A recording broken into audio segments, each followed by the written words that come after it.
Hi there, and welcome to this webinar on Knowledge Graph Convolutional Networks. The purpose of this webinar is to outline the work that's been going on at Grakn to merge machine learning with a knowledge graph on the back end. So I'm going to start by outlining what we here see as the problems with machine learning and cognitive systems as they stand at present. Overall, we see that machines aren't as smart as we'd like them to be. Now, this is something of a non-statement because we know that always we'd like to chase down the vision of a general artificial intelligence. But we aren't close to that point right now.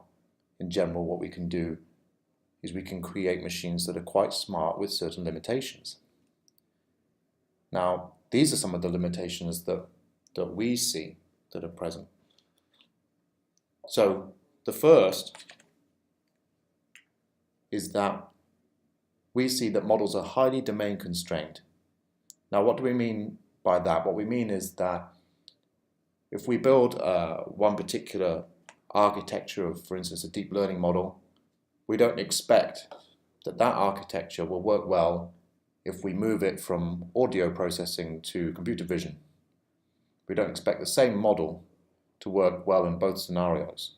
And we don't expect also generalization beyond the training data that we feed to a model.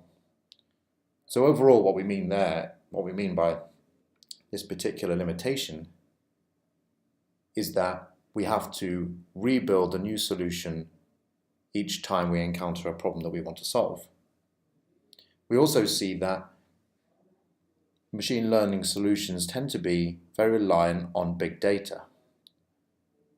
We see that companies like Google, Facebook, and the like have access to a vast amount of data, particularly in general domains concerning general knowledge, which they can access, and they can build highly reliable systems, but constrained to that domain, constrained to an area where they have big data.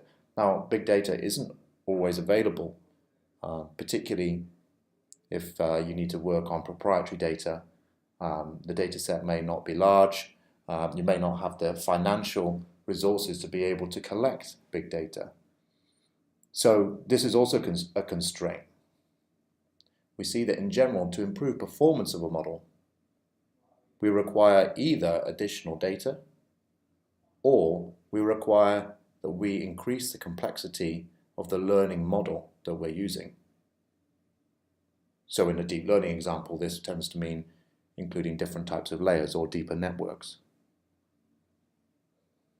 We see this as a bit of a problem because eventually we'll reach a final limit where the complexity of the learning model becomes out of hand. What we'd like to investigate here is there a direction that we can move in that's tangential to moving in the direction of greater complexity? Is there something else that we can do that can provide us with a step change that's outside the box that we're currently thinking in and how we should develop? There's two other points. They're somewhat synonymous here, which is that we see that almost all cognitive systems at the moment, which is based on machine learning, take as input flat arrays of input data. So what we mean by that is even n-dimensional arrays. These arrays don't necessarily represent data particularly well. Certain types of data may be, but it relies on a very regular shape occurring in the data, which is not necessarily present all of the time. Quite commonly, in fact, we see that data is highly interconnected, it's more graph-shaped, and an array is a poor representation of that kind of data. What we see also in this context of some kind of graph-shaped data is that it's difficult then to exploit context of a single data point. The context in which a data point is collected may have a huge impact on what that data point really means. but that isn't necessarily recognized in these systems at the moment, which forces them to learn quite superficially from what it is that they can see, because they don't have insight into the context. So, what we think here is, can we investigate a different direction in which we can research that could give us greater benefits than we would have by continuing to go down already well-trodden paths? And we start by considering, well, what are the other skills that we as humans have that we'd like to be able to give to the systems that we build? This makes the assumption that humans are smarter than machines, and we think that largely this is correct at present, because while we may be able to outperform humans on some very small task with some specifically designed machine, as we mentioned already, those machines don't generalize. They can't think outside what they're trying to do. So what we do is we consider, well, what are the human skills that we have available to us that we think might be useful to input to our machines. So this is a very loose diagram of the centers of the brain. Please don't pick me up on this. It's not a biologist, but the idea is to outline all of the different skills that we have as humans. They're manifold. Now, in this case, we propose that we probably don't need all of these skills. Often what we're concerned with is software solutions when it comes to building cognitive systems. So, vision, hearing, language, movement coordination, these are sensory processing, these are interesting in robotics, but if we don't need them, then we don't need to be too concerned about those. Particularly things like basic emotions and social response, only specifically interesting for certain fields. In general, we probably don't want our machines to exhibit these behaviors unless we're absolutely certain that's what we want. Overall, we see 3 priorities out of this section, and those 3 are learning, reasoning, and long-term memory. We think these are cardinal skills that we need to be able to give to cognitive systems for them to, if you like, level up in terms of their capabilities.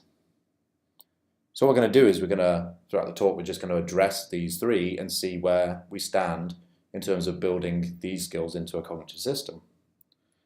So we start with learning. What does learning look like at the moment? Well, if you were going to try and build a learning system, there's a plethora of techniques that are available that we can combine in some way, that we can adapt to our needs in order to build something which can learn something from the data that it's presented with. There's a raft of research that's going on in this area. It's well funded. There's plenty of marketing hype around it. And that means that finding really novel ways to improve in this area is actually quite difficult now. Like we say, without increasing the complexity of the model that you're using to solve a problem. So when it comes to actually implementing some of these techniques, what do you have available to you? Well, there's also a plethora of platforms that we can use, that we can build off, we can adapt, we can build frameworks in order to implement learning algorithms.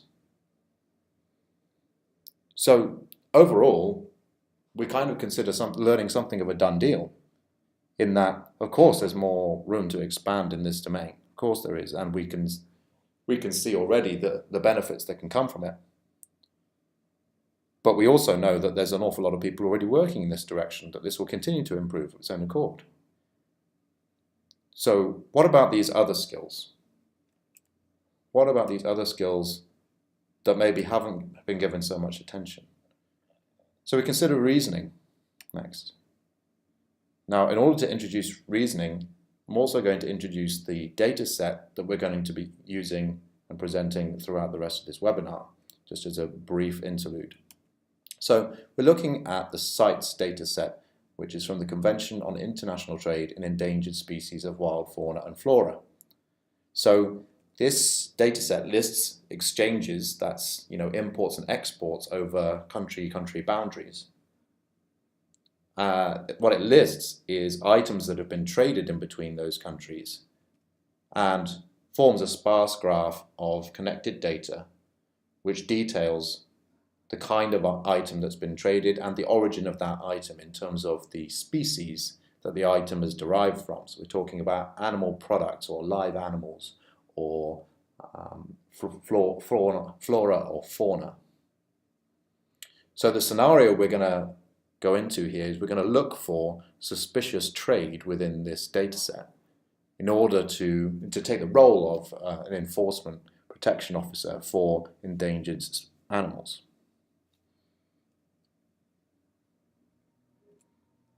So, moving back to reasoning,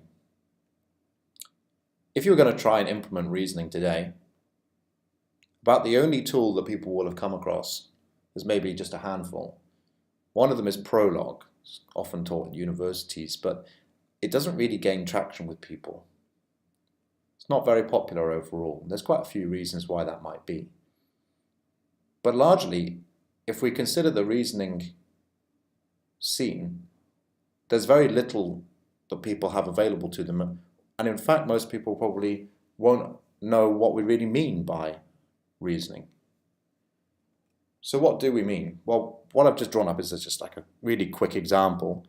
What we have here is a tiny excerpt of a taxonomic tree from the CITES dataset. So what we have at the bottom here is a species called Balaenoptera acutorstrata. And that species belongs to the genus Balaenoptera. And that genus belongs to the family Balaenopteridae. Now, I'm pretty confident that anyone watching this video will be able to say, when told these facts, that they will be able to answer the question, what family does the species Balaenoptera acutorstrata belong to? And the answer is Balaenopteridae. Now, that's obvious to humans looking at a diagram like this. But actually, the facts that have been shown is that the species is related to the genus and the genus to the family. So, what's the process that's really gone on here? Well, what we think is that what you're applying here in order to determine that the species is part of the family is a mental rule. So we're going to write this down in Grakn syntax. So we're going to name a rule, we're going to call it taxonomic ranking. And a rule has two parts. It has the first part, which tells you the conditions upon which something is true. So we say when. We say when something is true. We say when we have a taxonomic hierarchy relationship. We're indicating here some sort of connection between two things. These are the two things, the grandparent and a parent variables. A connection between these things is indicated by the brackets, and the type of connection that is a taxonomic hierarchy. So that's down here on this little diagram that I drew, is that we have some taxonomic hierarchy that links between what is in this case filling the grandparent variable, which will be this family, and in this case, this parent variable, which will be this genus. Now, a taxon is the generic name for a species, a genus, a family, a class, an order. All of those are taxons. They're types of taxon. So what we're saying here is that when we have some supertaxon, which we've called the variable grandparent, and a subtaxon parent, and they're linked in some hierarchy. And when we also see that parent, right, is the parent taxon of this child taxon, and those two are in a hierarchy, which we see down here, right? Under this particular set of circumstances, when this is triggered, when something is found to satisfy these variables, then we can infer that there is another hierarchy. and that hierarchy is between the child and the grandparent. So this is what we did mentally just now. We said, well, when we can see that the grandparent and the parent and the child, individually those pairs are linked, then we can infer that the grandparent and the child are also linked. So this has allowed us to infer additional information from what we already had. We've now got one more fact than we started out with. We started out with 2 hierarchy relationships, and now we've got 3. So we've gained one additional fact. Well, what does that mean? Well, that's very important because we started with this many facts, right? We started with some limited number of facts, and what we did is we applied some rule over it, and what we were able to do was we were able to infer additional facts on top of the basis of facts that we already had. Now, what we can imagine is this is a very minor case that we've put forward here. We can imagine all sorts of rules that we might write, and all sorts of ways in which they might infer new information. So as we add more rules and they apply more, we find that we have more and more data that's being inferred from the data that we had initially. So we haven't actually added any additional facts, we've just inferred them from what we already have. Now, this is particularly important because what we can see is if we only store a certain amount of data, we can have the effect, virtually, of much more data to hand. Now, this starts to address the big data concern that we have, that we started out with at the beginning of the talk, where essentially you can make your data feel bigger than it really is because a machine might be able to recognize when and when not that data can actually be applied elsewhere. So, how could we get machines to do this reasoning for us? Well, the answer is kind of in front of us on this slide already. The idea is to be able to symbolically automate this. And what we need to do that is some kind of syntax that we can use to describe when these kind of rules should take effect. And that's what we have up here. We've already seen an example of this in Grakn. So we see that we have these variables which tell us when some certain set of circumstances is true, then we should apply what's down here in this second clause. What we see though is that this requires some kind of structured data storage. We need to be able to differentiate when something is a taxon and when something is a taxonomic hierarchy versus another kind of hierarchy versus some other kind of interrelationship. So that brings us to a third point, which is being able to store long-term memory. So if we think about human memory and we were trying to pick a computational component to replace that, that would be a database. But, of course, we imagine that the database would be an awful lot more complex than what we're perhaps used to today. As humans, we store memories as neurons in a large and interconnected web. So we tend to think that human memory would look something a little bit more messy than the kind of filing cabinet mentality that you might have from a relational database, where each cabinet would represent a different type of thing that you might know about. For instance, a cabinet full of all of the people that you know, or all of the places that you know. They're all stored in those different tables, right, with a row ID each. But that doesn't really work when we try to deal with this kind of interconnectedness of data, this kind of tangled web of thoughts. We also need some kind of way of mapping through that kind of tangled web. If we want to store things in this way, if we store it all generically, then it becomes very difficult to write algorithms that can actually search through that space. And the analogy that we make here is that without governing structure, it's like walking into a room and forgetting what you went there for.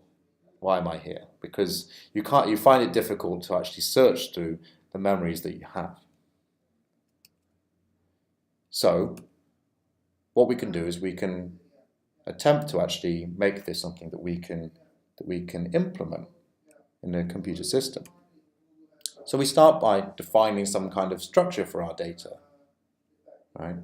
So what we call this is schema.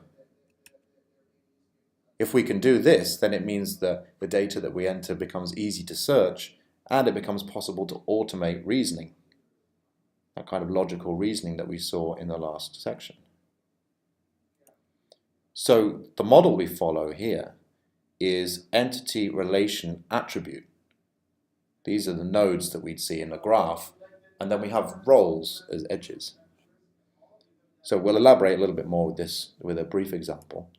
So this is the example we've already seen. This is the schema that underlies the rule that we tried to build just now.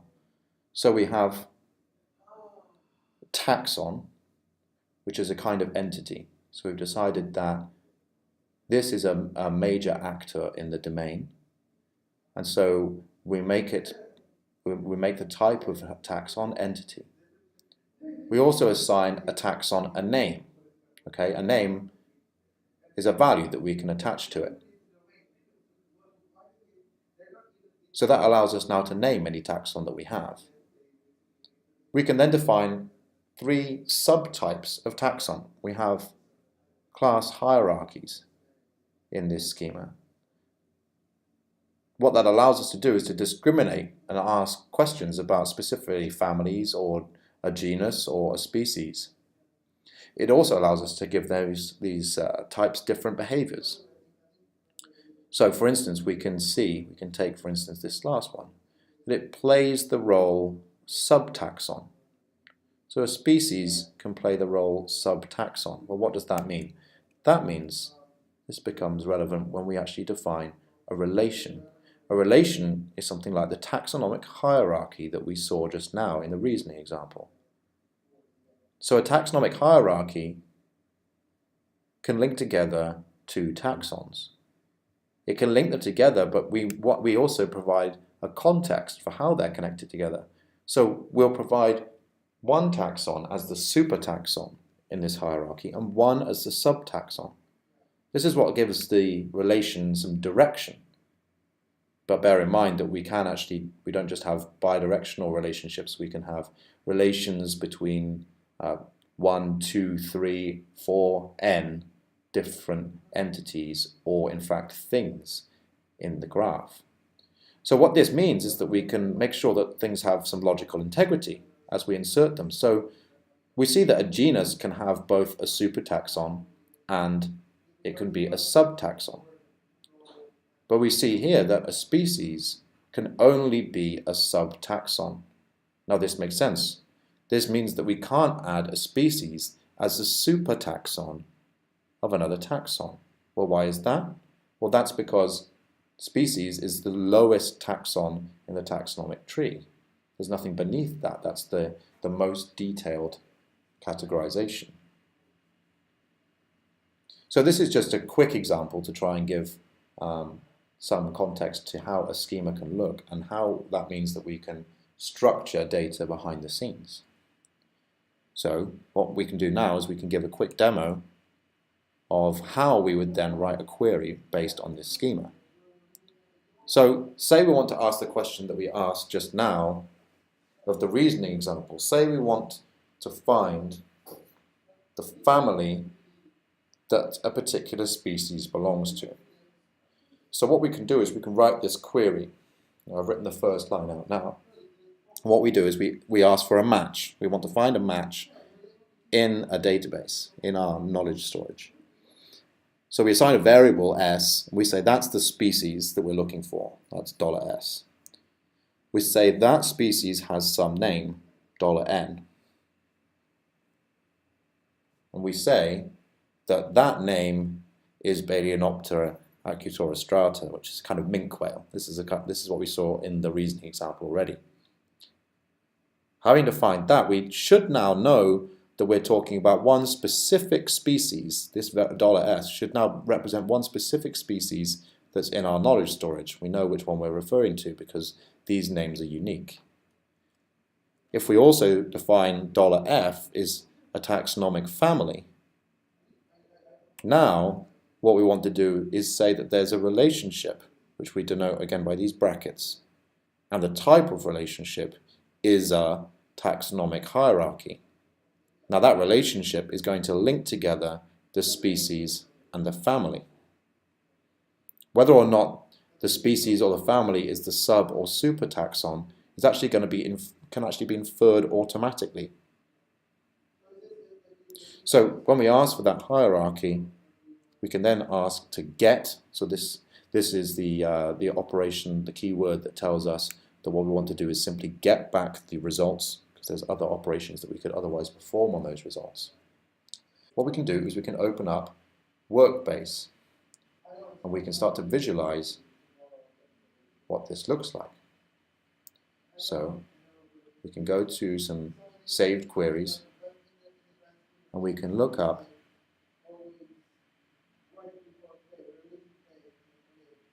this example. So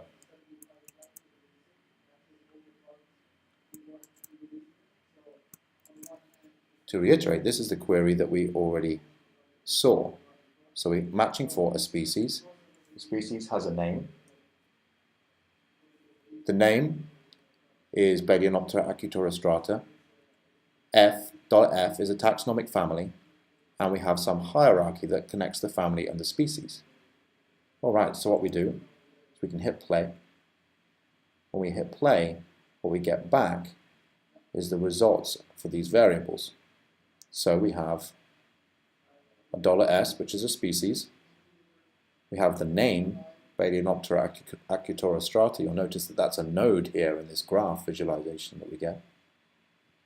We have some family, taxonomic family, $F, and we have the relationship, which is the taxonomic hierarchy, in between the species and the family. So we found, what I can do is I can shift double click on the family to find the name of that family. The shift double click gets me all the attributes for an entity. And we find that it is correct, as per the example that I showed in our reasoning demo, that this is Balaenopteridae. But we know that we didn't insert as a fact this connection in between the species and the family. We know that the reasoning engine has connected the two of these. So what we can do is we can ask for an explanation of how these two are linked. And what we find is that the two have been linked by this genus. I shift double click and we get again Balaenoptera, which is the correct name of this genus. So what we had was an inferred relationship. You see here in the sidebar that we know that this is an inferred relationship. This hasn't actually been stored in the database. What's actually been stored is this relation and this relation, which links a species to be part of a genus and the genus to be part of a family. And the reasoning engine is able to infer that this extra connection must exist.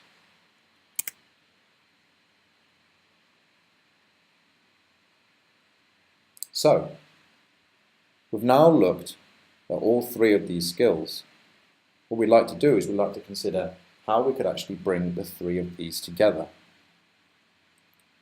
If we were going to stack them up, this is the way that we propose that we should do it.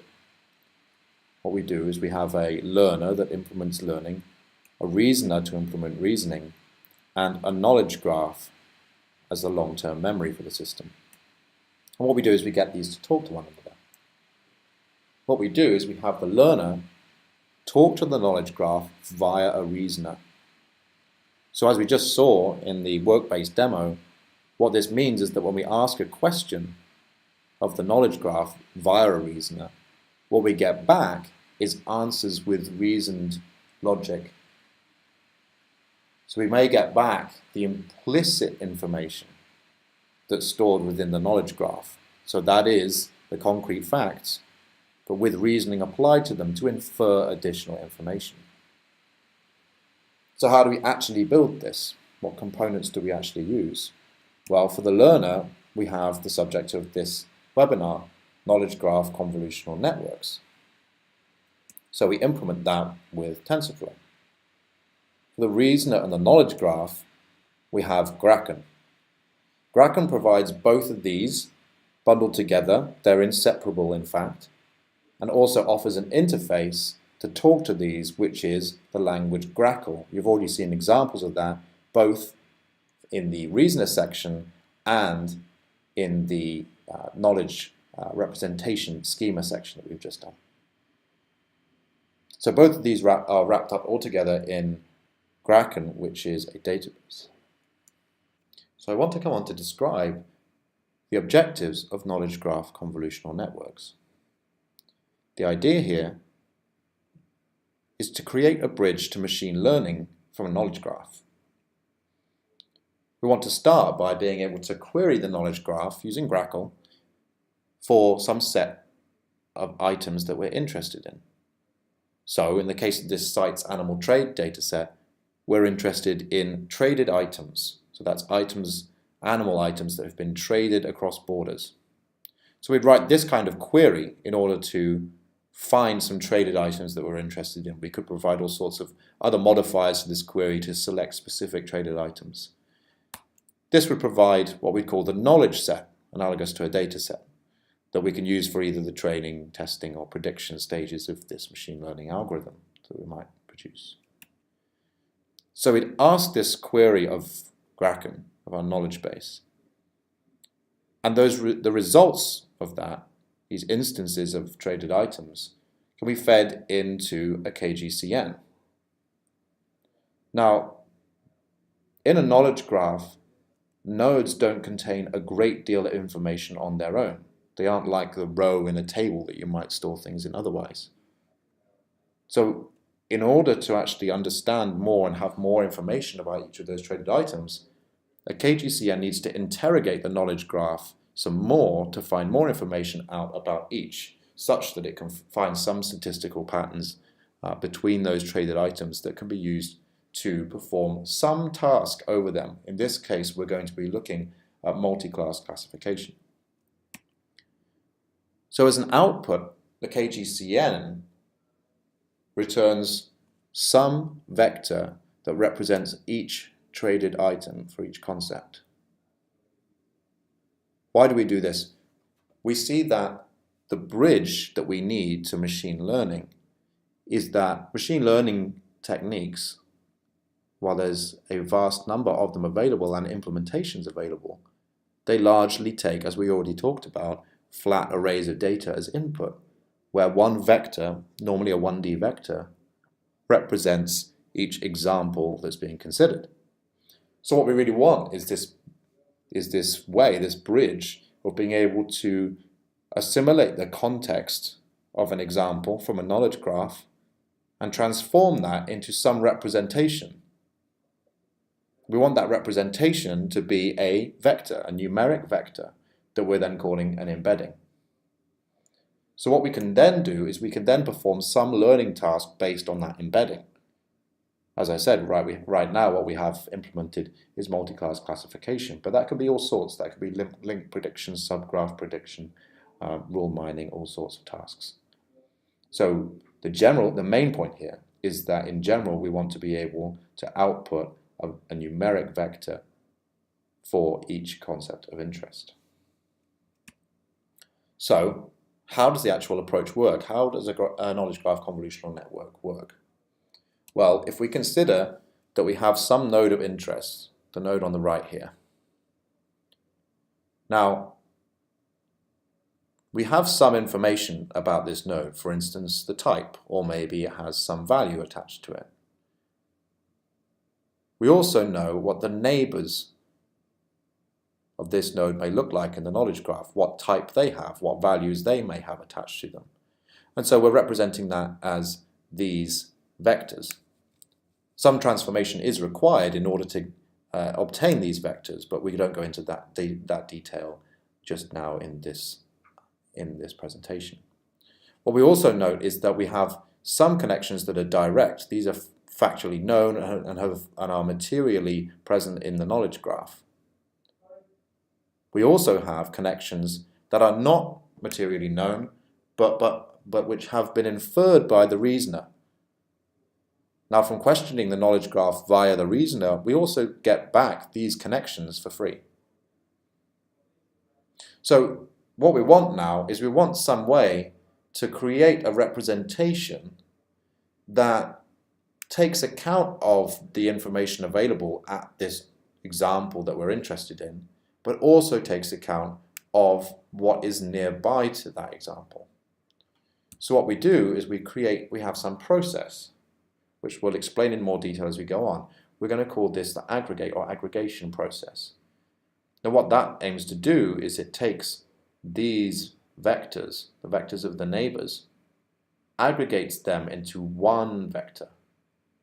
And from there, we can combine this aggregation of the neighbor representation with the information known on this node. When we combine these, which is essentially a kind of dimensionality reduction step, we now have one vector which represents the example we were interested in. So now that we've obtained this one representation for this node of interest, we can consider, well, this is only considered a very small neighborhood for this node. What if there's information about this node that's of interest that's more distant? Well, what we can actually do is we can recurse this process. And instead, what we're now considering is that what we just looked at was not actually the node of interest. That was a neighbor of the node of real interest. The node of real interest is here. But now that we've performed this process on each of the neighbors, on all of the neighbors here, and aggregated information about them, now we can perform the same process again, but further up the tree. And now we can get a result that represents the 2 hop neighbors and the 1 hop neighbors of the example that we were interested in. So this is great. This means that we can actually recurse this process as far as k hops, however many hops we are willing to go, because this does incur an expense, and that expense is asking more questions of the knowledge graph to find out how the example, the neighborhood expands through the graph. So we're going to have a look here at the first step. We have 2 steps in this algorithm. The first is that of aggregation. What we do is we take the representations of the 1 hop neighbors of an example concept. We take the vectors that we saw on the neighbors. We pass them through just a simple 1-layer network, neural network, and that gives us a transformed output. So that transformed output, we don't want to process these vectors in any particular order. We want to be agnostic about the order of the neighbors that we process, because we may encounter the same 4 neighbors twice, for example. We may encounter them in order 1, 2, 3, 4, and then later we may encounter them in order 3, 2, 4, 1.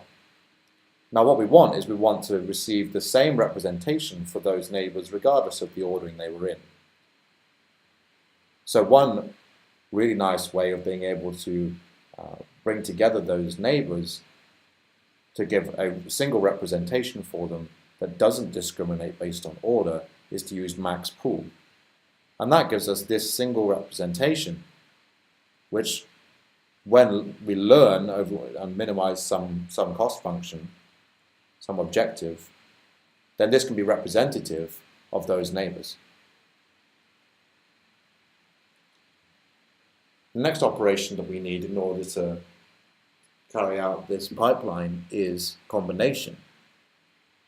Now we do this very simply. We simply concatenate the representation of the neighbors with the representation of the node example that we're currently interested in.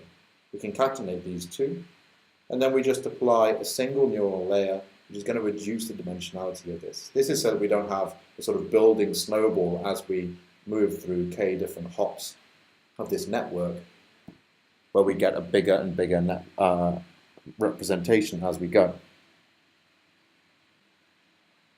So, in brief, I want to outline what the responsibilities are when using a KGCN. So we can see here we have four main components. The first is the application layer. This will be totally user-defined. The second is a supervised learner. Now, the job of this learner is to define what it is that is actually to be optimized, what task is actually to be performed. We have a KGCN whose job is to interrogate Grakn as our backend to find the neighbors for the examples of interest, and also to generate embeddings that can be consumed by the learner and optimized for the task that has actually been chosen.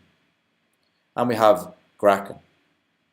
Now the responsibilities of Grakn are knowledge representation, storage, and reasoning, so that when we ask for the things of interest and we ask for their neighbors, that we get back both the factual and inferred factual answers from that.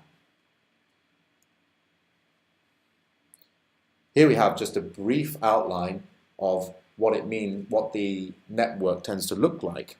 So if we had a network where we want to go 2 hops distant from the example of interest, then we start by building arrays, because we need to ingest arrays into TensorFlow. We start by building what we call the 2-hop arrays, that are the neighbors 2 hops away from the examples of interest. We'd aggregate them, combine them with 1-hop arrays, aggregate and combine, and you see this recursion until we get embeddings. So once we have these embeddings, we have 1 embedding per example of interest. We feed them right now in a multi-class classification context. We feed them into a single dense layer, and that gives us multi-class predictions. We then have some loss function based on supervised training labels that determines how well we're doing. This means, in this kind of circumstance, we see that embeddings are in fact just an interim step in the process, and actually we're optimizing directly for the classification task.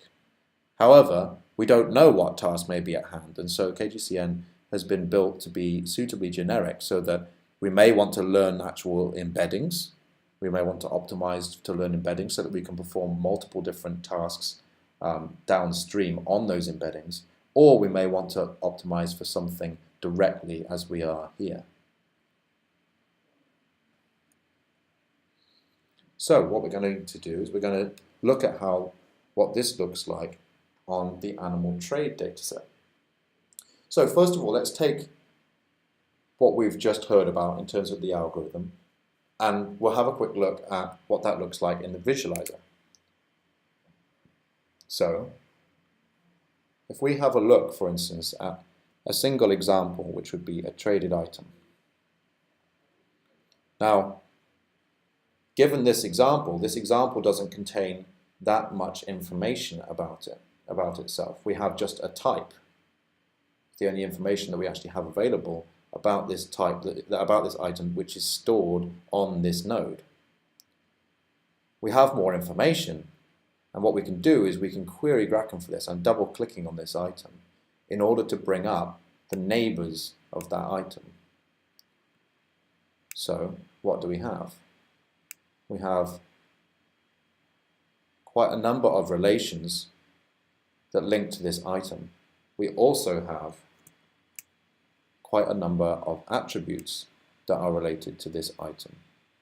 Now, all of these neighbors can be traversed by the KGCN in order to learn some representation about this traded item. So we can see, for instance, that this item is part of this taxonomic order. This taxonomic order is Cetacea. We can see it's part of this genus, Balaenoptera. We can see it's part of this species. So in order to reach all of the information that we see here, we would need to move, for instance, 1, 2, 3 hops outwards from this traded item in order to be able for the KGCN to be able to see, to have visibility of this name Cetacea. Or we would go 1, 2, 3 in order to get to the name Norway of this country, and that country is connected to this exchange, this relationship, this relation we can see is an import.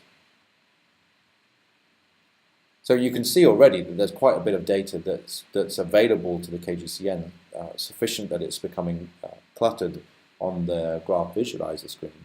But this is the kind of data that can be passed out from outward in the fashion of a vector representation, until we have one representation that sits here at this traded item that represents all of its neighborhood. So, how does this example look? Well, we've already encountered the data set. We've already seen that we've listed items exchanged between countries, and we've already seen how this forms this graph. So now we're trying to look for suspicious trade in order to enforce protection of endangered species. So in the role of a protection officer, the first thing we need to know is we need to know which species are endangered. So what we do here is we have, as part of the CITES dataset, what we've removed and that we aim to predict is a measure of the endangerment level of each item that was traded, where 1 is the most endangered and 3 is the least endangered. We try to predict these endangerment levels that are associated with certain traded items. We just take a small number of items. We have 30 for each class, so 30 for the highest, most endangered, 30 for the medium endangered, and 30 for the least endangered. We have this confusion matrix as an output, and we see quite strong numbers across the diagonal. So that means that when something was actually endangerment level 1, that we predicted that it was endangerment level 1 20 out of 30 times. Overall, we don't see staggering performance here, but we do see that we've managed to learn successfully from this context. And we think this is a really important step, and one that demonstrates that we can also use this, we can make heavy use of reasoning in combination with learning and knowledge representation. So now that we've made predictions, what can we do with those? Well, I'm not going to step through all of this schema. It is available on the GitHub repo, however. But what this schema aims to do, and the insert statements that are present at the bottom here, is to demonstrate how predictions from a model can be re-ingested back into the knowledge graph, and that can augment our understanding of the situation.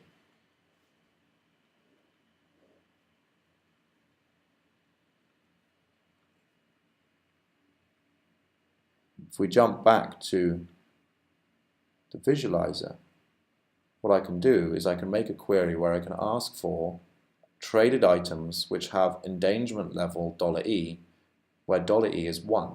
So that is, get me traded items with endangerment level 1. Now I've just ingested 2 results back here. These 2 traded items, I've said, have endangerment level 1. Well, that's all very well, but we think that probably we've predicted that it has endangerment level 1, and that's not a real fact that we've added. So how do we arrive at that conclusion? Well, what we can do is we can also ask a query. So I've already pressed go on, right? What this query said is, find me a KGCN model which has some model version. Find me a value prediction that links that model to an endangerment level. So what we see here, it's going to be easiest to see by the graph, is we see that this edge here, this is has. This is when this traded item has some endangerment level. But we question this connection. We say, well, how reliable is this connection? And this connection has another representation. Under the hood, there's another representation for that connection, and that's this, which says there's this has endangerment level value and has endangerment level owner. So if this represents this edge, what we can do is we can actually connect to this relation. We can connect to this relation via a value prediction. So what this is saying is it's saying that this model, this KGCN model, version 0.1, was used to predict that this item had this endangerment level. But what's the confidence of that? Well, we can also attach to that relation some kind of score or prediction or confidence that our model is produced.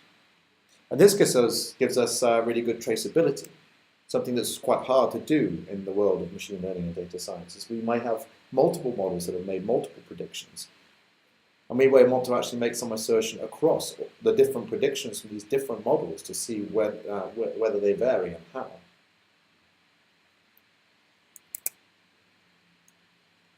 So now what we can do is we can move on to actually take this role of the enforcement officer and see if we can actually detect suspicious activity. So what we do here is we say, well, we know, logically speaking, that it is suspicious if we see an item being traded where that item is highly endangered, so that means it has endangerment level 1, and that the type of item that's traded is something commercial, like meat. We shouldn't have endangered species being traded for meat. So what we do is we define a relation that says we're going to call something quite verbose, we're going to call it suspicious activity detection. Now what we want to do is we want to make a detection occur in the knowledge graph when some conditions are met. And what we're going to do is we have this when here, and we write this in a logical rule. So we say when we have some traded item with an endangerment level of 1, and the traded item has item type meat, then we also want to find the exchange that's related to this item that's been traded. Then we want to infer that there is a suspicious activity has been detected, where the activity that's suspicious is this exchange here, this exchange. And the cause of that suspicion is the fact that the item was of type meat and it has endangerment level 1.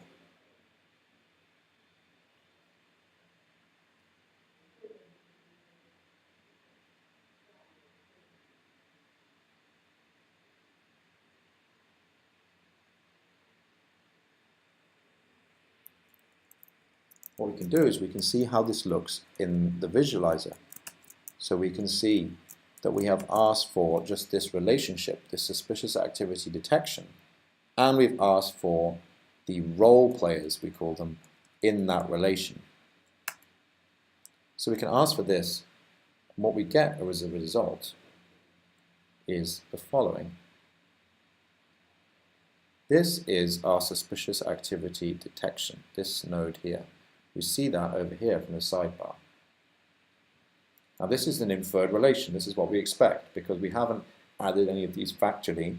This has been determined by the rule that we just saw. So what we have is that it points out that something has an item type, points to an item type meat, an endangerment level 1, and an exchange. Now this exchange concerns this traded item. What we can do is we can shift double click on this item in order to see its attributes, and we should find that sure enough this item has an endangerment level 1 and an item type meat. So this, we also see the type here is personal, so we see that this item, this animal item, is endangered and has been traded for meat. What else can we find out from this? So we've automatically managed to find that, and we can see the two countries that it was traded between. We can see that This was provided by Norway, and it was traded to the United States of America. So this is quite important, because this endangerment level is something that's been learned. This is something that we've learned using a KGCN, re-ingested into a knowledge graph, and then we've drawn some logical conclusion based on that endangerment level. Of course, we could also include some threshold to say only if we have some certainty on the endangerment level should we infer this relation. But we can infer this relation across the entire knowledge graph all at once. We could make thousands of these detections all in one go.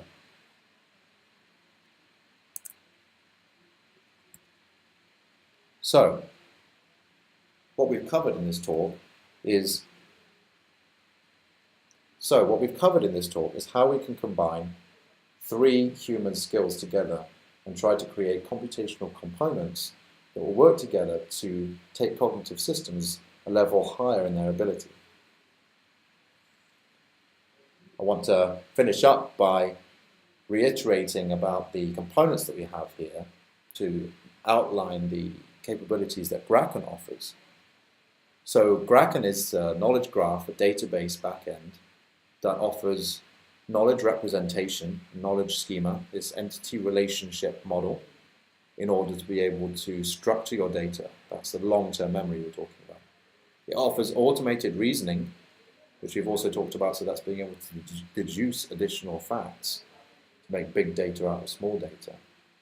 It offers distributed analytics as a language, as OLAP, which we haven't actually discussed in this webinar. You can go to the docs, the Grakn docs, in order to find out more about that. And we also, as part of Grakn, offer a higher level language, that's Grackle, which we've seen many examples of throughout the webinar. What does a KGCN do? Well, a KGCN is built on top of Grakn. It's built in TensorFlow. It's application level. And this is a data agnostic approach.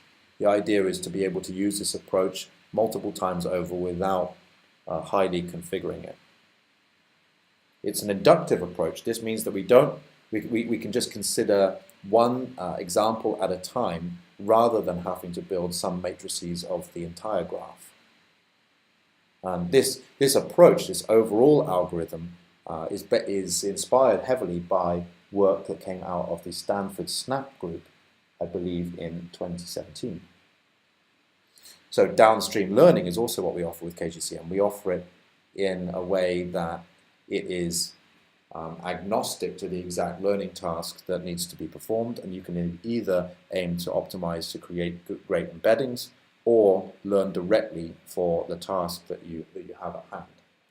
And overall, the main vision that we have here for KGCNs is to be able to combine these extra kind of human capabilities in order to move sideways in the overall research direction, so that we're not just dependent upon novel learning approaches, but we also take the wider picture into consideration using knowledge representation and automated reasoning.